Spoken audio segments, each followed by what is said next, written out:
the island of Timor there lives a farmer with his wife and 14 children, 7 boys and 7 girls.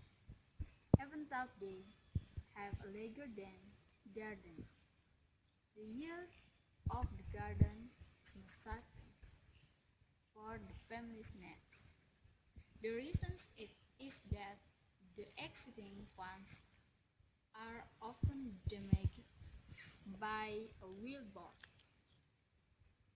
The farmer assigns his sons to take turns guarding their garden for wild boar. Except for Ikun, his 6 brothers are cowardly and ambitious, so they had the snort of a boar.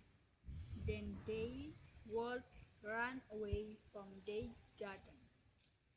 Another craze with Ikun, when he heard the pig came, he turned to about an acre.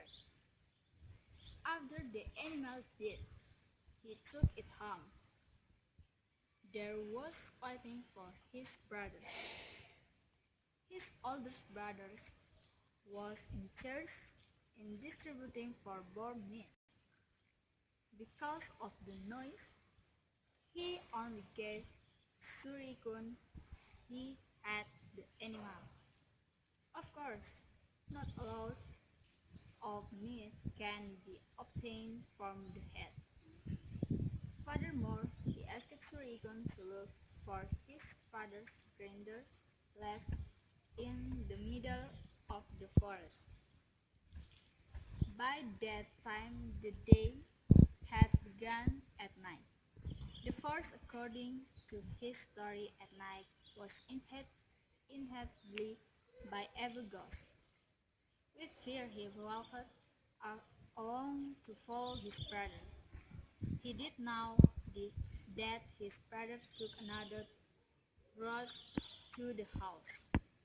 Stay Surikun, which is ensconced in the middle of the forest. He replied his brother's name.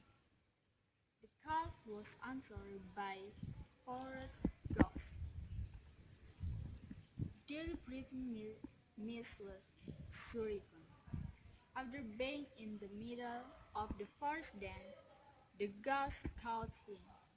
He was not immediately eaten because according to the ghost, the cave is very dark, but fortunately there is a gap beside it, so Surikun's style has light coming into the cave. From the gap, Surikun saw 2 hungry birds. She shared his food with them.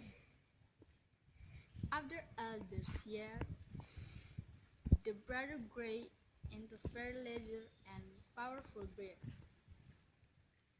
They want to free Surikun. At one time, the ghost opened the door of the cave.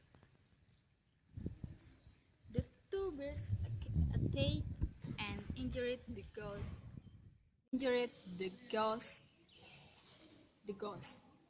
Then they flew Surikun to a high area. With his magical power, the bears create a village complete with fish, guards, and servants. That's where for the next Surikun is happy.